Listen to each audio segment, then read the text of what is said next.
When watching a movie or show, it's only natural for viewers to buy into the illusion that actors are besties in real life. However, that's not always the case. Here are a handful of co-stars who couldn't stand each other.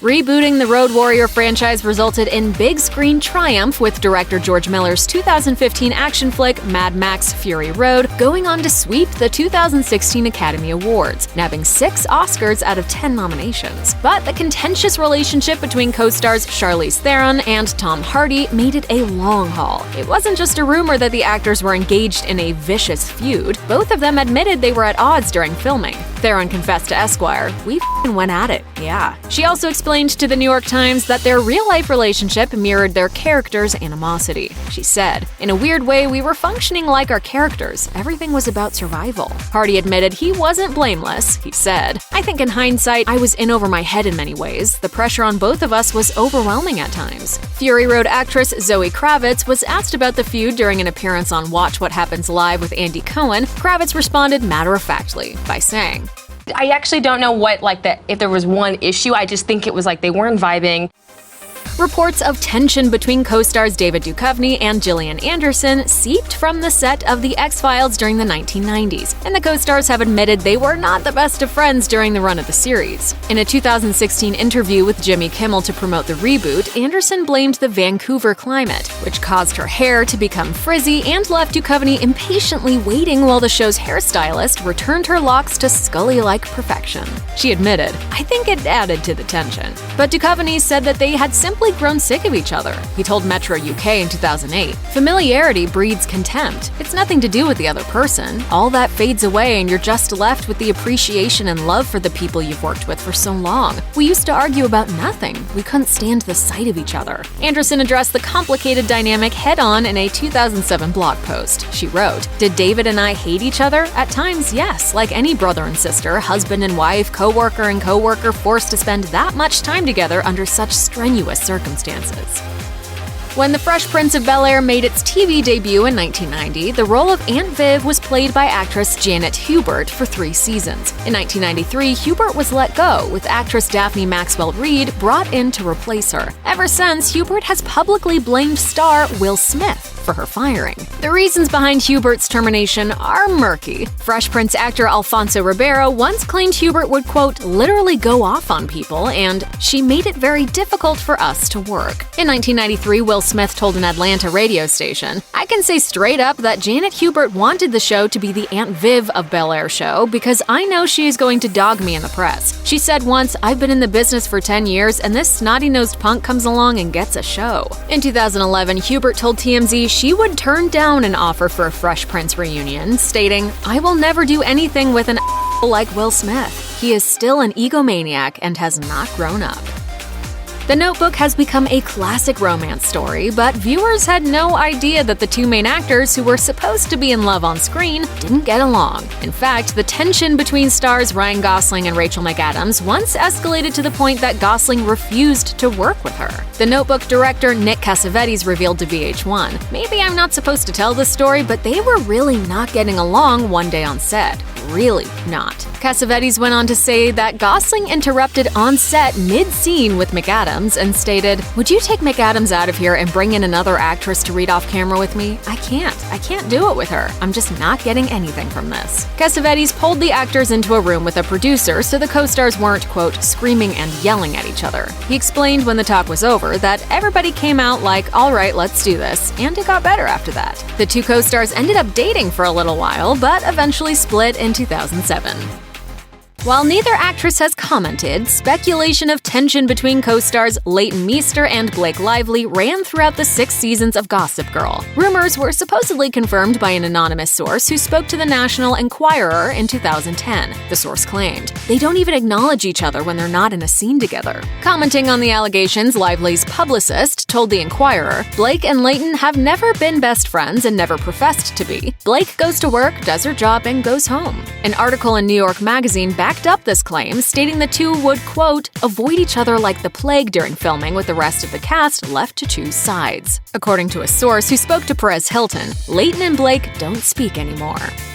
Oscar winners Anthony Hopkins and Shirley MacLaine headlined the 1980 film A Change of Seasons, and to say it was an unpleasant experience for both is an understatement. According to The Independent, Hopkins famously described his co-star as the most obnoxious actress I have ever worked with. MacLaine was asked about Hopkins' remarks during an interview with the New York Post, and it was clear from her response that the feeling was mutual. She said, "I didn't like him either, but he was on the wagon at that time, and it was hard on him." Hopkins has publicly acknowledged his alcoholism and quit drinking in the late 1970s, which made matters worse on set for the film. But Hopkins wasn't the first man to have been rubbed the wrong way by MacLaine. Don Siegel directed MacLaine in the Clint Eastwood Western Two Mules for Sister Sarah, and once told The Independent that he found it, quote, hard to feel much warmth for her, feeling she was too unfeminine and has too much balls. She's very, very hard.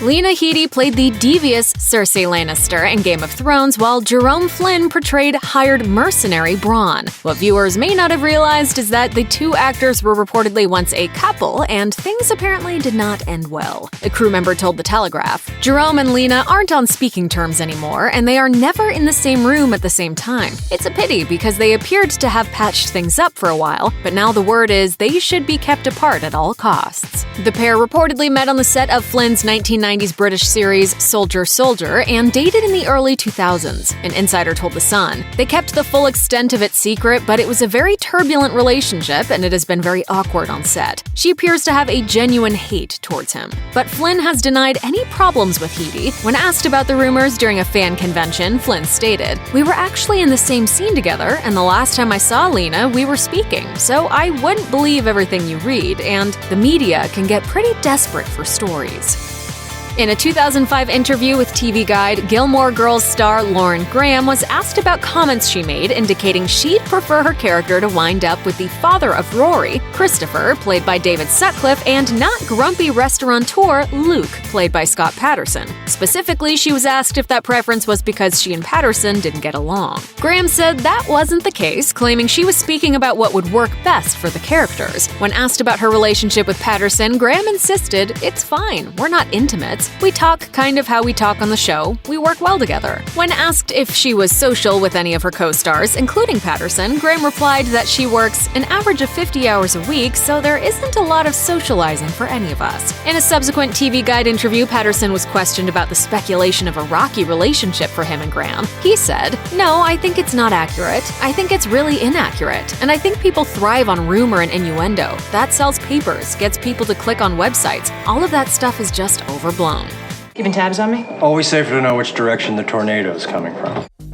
What can you say about a Hollywood feud so legendary that an entire TV miniseries was made about it? FX's Feud, Bette and Joan, dramatized the epic battle between Bette Davis and Joan Crawford when they co-starred in the hit Whatever Happened to Baby Jane. In a 1987 interview, Davis revealed that Crawford stole the love of Davis's life, actor Franchot Tone, who became Crawford's second husband. Davis says after Crawford's death, "She took him from me. She did it coldly, deliberately, and with complete ruthlessness. I have never forgiven her for that and never will." Their animosity for each other while shooting Baby Jane boiled over in what's become an iconic piece of Hollywood lore. According to Harper's Bazaar, Crawford insisted that a body double stand in for her in scenes involving fights, fearing that Davis would physically harm her. When a close-up didn't enable a body double to be used in a scene where Davis's character strikes Crawford's character in the head, Davis reportedly bashed Crawford so hard that she required stitches. Davis reportedly claimed, "I barely touched her." For 10 years, Clinton Kelly and Stacy London bantered their way through countless fashion disasters on TLC's What Not to Wear. While it may have appeared to viewers that the two were bickering best buds, that was far from the reality behind the scenes. Details of what actually went down between the two are murky, but a clue can be found in Kelly's 2017 memoir, I Hate Everyone Except You. In the book, he asked, "Why did I love and loathe Stacy? I loathed Stacy because, well, maybe there was some jealousy on my part." A few months months after the book came out, Kelly tweeted a since-deleted screenshot indicating London had blocked him on Twitter, and in another since-deleted tweet, he addressed fan speculation she was retaliating for the comments in his book. Kelly wrote, "Don't go spreading out-of-context bullshit. You obviously didn't read the book." 2 months later, London issued a cryptic Instagram post featuring a screenshot of the block feature, writing that, "When I'm hurt, I can hold a grudge." London said she'd come to realize that blocking people in order to feel some sense of control over others' actions is a waste of my time. Back in 2008, Lindsay Lohan guest starred on the ABC comedy Ugly Betty, playing the high school nemesis of the show's titular Betty, played by America Ferrera. According to a report in the New York Post, Lohan's guest starring arc was initially planned to extend for 6 episodes, but was cut back to just 4 because Ferrera and Lohan didn't get along. A source told the Post, "It was a mess. Lindsay would show up every day with an entourage of people. She smoked 24/7, and after she left, they had to repaint her dressing room. It was such a mess." However, a friend of Lohan told a different story, claiming that Lohan's entourage was actually her sober companion with her, as well as her manager, assistant, and then-girlfriend, Samantha Ronson. This source claimed that it was Ferrera who was the problem, griping that America was outright mean to Lindsay. A rep for Ferrera diplomatically told the Post, "America is grateful to have had her on the show and thinks everyone should tune in to see how great the episodes are." Look, we don't have to be friends. Just don't pretend we are if we're not.